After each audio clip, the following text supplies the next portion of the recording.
జై శ్రీమన్నారాయణ. భగవద్బంధువులారా, 67వ వైష్ణవ దివ్యక్షేత్రం శ్రీ పాంబనయ్య పెరుమాళ్ ఆలయం, తిరువళ్వండూర్. ఈ దివ్యదేశంలో ప్రధాన దైవంగా స్వామివారు పాంబణయప్పన్, అమ్మవారు కమలవల్లి తాయారుగా భక్తుల పూజలు అందుకుంటున్నారు. ఇక్కడి పుష్కరిణిని పాపనాశన పుష్కరిణి అని, గర్భాలయ విమానాన్ని వేదాలయ విమానమని అంటారు. ఈ క్షేత్రము నకులునిచే ప్రతిష్ఠించబడినదని భావిస్తారు.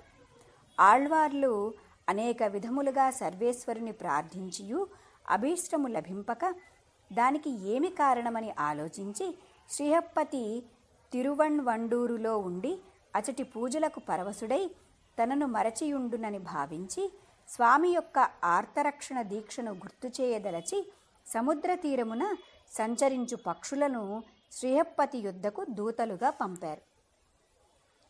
మహాభారతం ప్రకారం పంచపాండవులు కేరళకు వచ్చినప్పుడు చాలా శిథిలావస్థలో ఉన్న ఈ స్థలాన్ని నకులుడిచే పునర్నిర్మింపచేశారు.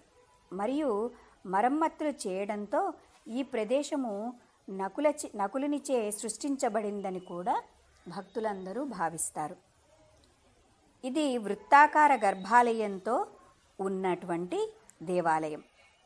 ఒకసారి నారద మహర్షి బ్రహ్మచేత శాపానికి గురయ్యాడని మరియు నారదుడు శ్రీమన్నారాయణుని పూజించడానికి ఇక్కడికి వచ్చాడని అంటారు.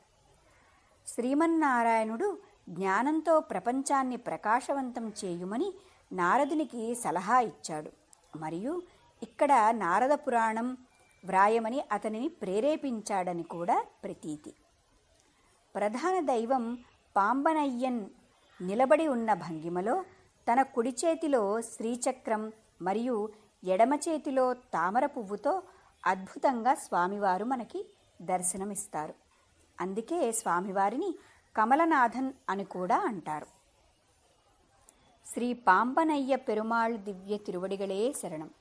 ఆండాళ్ దివ్య తిరువడిగళే శరణం. జై శ్రీమన్నారాయణ.